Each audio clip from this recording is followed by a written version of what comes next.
बार बार bulletin देखने वाले सभी दर्शकों को चंद्रमोहन कल्ला का नमस्कार, राम राम ने खम्मा गणिसा। आज के समाचारों में राजस्थान में कांग्रेस कई सीटें जीत रही है। ये सवाल इसलिए इस समय खड़ा हो गया है कि राजस्थान में जिस तरह का माहौल बना उसका असर हिंदी पट्टी राज्यों में भी कांग्रेस को बढ़त दिलाने में कामयाब दिखाई दे रहा है। आपको बता दें कि राजस्थान में कांग्रेस के नेताओं के कारण राजस्थान में जो लहर बनी उसका असर आसपास के राज्यों में भी हो गया है। कांग्रेस संगठन का दावा है कि राजस्थान में 12 से 13 सीटों के बीच में कांग्रेस जीत रही है, तो फलोदी का सट्टा बाजार 9 सीटें बता रहा है और आमजन की अगर हम बात करें तो वे 8 से 9 सीटें राजस्थान में कांग्रेस की बता रहा है। बहरहाल 25 में से 25 सीटें जिताने वाला राजस्थान इस बार काफ़ी सुधार के साथ में आगे बढ़ा है और ये सीटें इससे भी अधिक हो सकती है। कई सीटों पर कांटे की टक्कर बनी हुई है।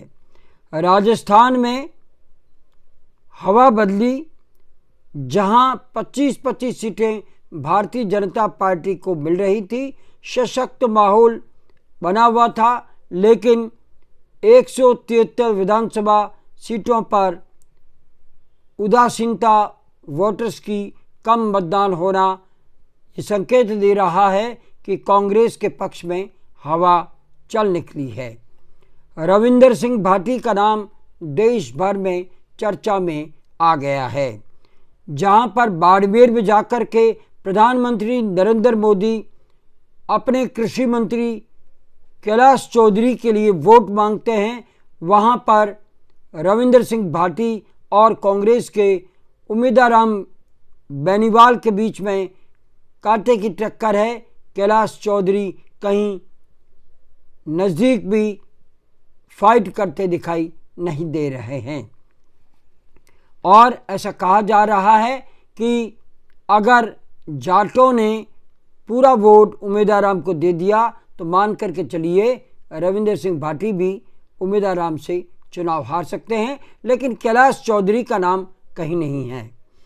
आपको बता दें कि बाड़मेर से सटा जोधपुर जिला पूर्व मुख्यमंत्री अशोक गहलोत का गृह क्षेत्र, यहाँ पर केंद्रीय जल शक्ति मंत्री गजेंद्र सिंह शेखावत चुनाव लड़ रहे थे, जिन्हें प्रधानमंत्री नरेंद्र मोदी कुछ समय पहले तक राजस्थान का सीएम बनाने की सोच रहे थे और वे सीएम बन भी जाते अगर वसुंधरा राजे बीच में टांग नहीं अड़ाती, या कहें वसुंधरा राजे का इतना तगड़ा विरोध था कि गजेंद्र सिंह शेखावत के हाथ से मुख्यमंत्री की सीट चली गई थी और वही गजेंद्र सिंह शेखावत कांग्रेस के प्रत्याशी पहली बार चुनाव लड़ रहे कर्ण सिंह चारडा के सामने कांटे की टक्कर में फंस गए हैं।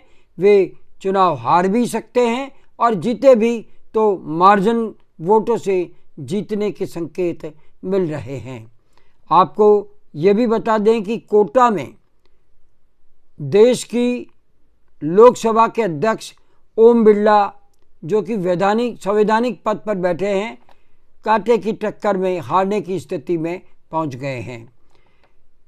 बीजेपी का दामन थामने वाले और कांग्रेस छोड़ने वाले महेंद्र मालवीय भी डूंगरपुर क्षेत्र में हारने के कगार पर पहुंच गए हैं।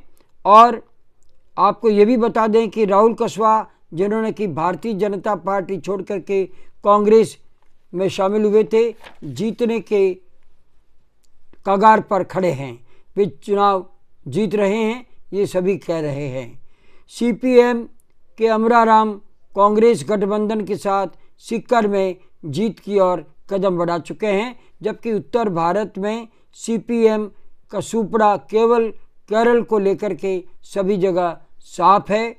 तो इस तरह से जो माहौल राजस्थान में बना है उसका असर उत्तर प्रदेश में भी पड़ा है। बिहार, मध्य प्रदेश, कर्नाटक, पंजाब में भी इसका असर पड़ा है, हिमाचल प्रदेश में भी इसका असर पड़ा है। जो कांग्रेस का कार्यकर्ता निष्क्रिय पड़ा था वो जिंदा होकर के बाहर निकल गया है और इसके पीछे राजस्थान का माहौल बताया जा रहा है। अब एक ऐसी खबर जो कि जोधपुर से आती है और जोधपुर में कांग्रेस के प्रत्याशी कर्ण सिंह उचाड़ा और कांग्रेस संगठन ने आज एक संयुक्त संवाददाता सम्मेलन बुला करके आरोप लगा दिया कि पुलिस प्रशासन ने भारतीय जनता पार्टी के प्रत्याशी गजेंद्र सिंह शेखावत, भाजपा के नेताओं और कार्यकर्ताओं से मिलीभगत करते हुए कांग्रेस के साथ में सौतेला व्यवहार किया है और फर्जी मतदान करवाया है। कई बूथ पर भाजपा ने कब्जा कर लिया था और पुलिस मूक दर्शक बनकर के खड़ी रही और जब इसका विरोध किया गया तो ये कहा गया कि आपने आचार संहिता का उल्लंघन किया है और कर्ण सिंह मिर्त्या के विरुद्ध भी एक मुकदमा दायर कर दिया गया। दरअसल ये हालात हैं उस समय जब आचार संहिता का एक बहाना बना करके कांग्रेस के प्रत्याशी के विरुद्ध मुकदमा दर्ज किया गया।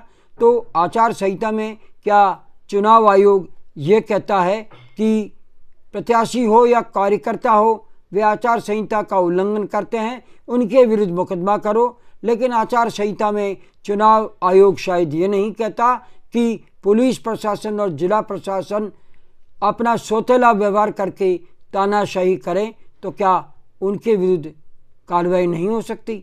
चुनाव आयोग को अगर कर्ण सिंह मिर्त्या के आरोप पर नज़र डालें और जिस तरह से पत्र व्यवहार किया गया है और प्रशासन को भी बताया गया है, एक कदम आगे बढ़ करके इस मामले की पूरी जांच करनी चाहिए। आपको बता दें कि इस संवाददाता सम्मेलन में फर्जी मतदान करवाने, बूथों पर कब्जा करने और कांग्रेस एजेंटों व कार्यकर्ताओं की बेरहमी से मारपीट करने के आरोप लगे हैं।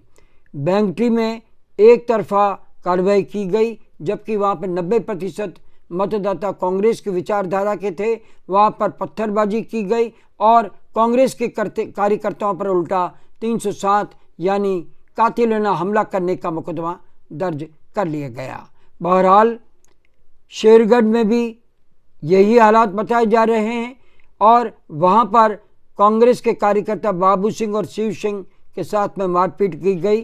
तो आरोप लगाया गया है कि नाथड़ाऊ में ज़बरदस्त बूथ कैप्चरिंग की गई और ये आरोप कांग्रेस के प्रत्याशी कांग्रेस संगठन लगा रहा है कि इस तरह से बूथ कैप्चरिंग करके चुनाव जीतने का भाजपा प्रयास कर रही है। और सबसे बड़ी बात यह है कि भारतीय जनता पार्टी की सरकार है और वो मौक दर्शक बन करके बैठी हुई है और कोई किसी तरह की सख्त कार्रवाई अभी तक नहीं की है।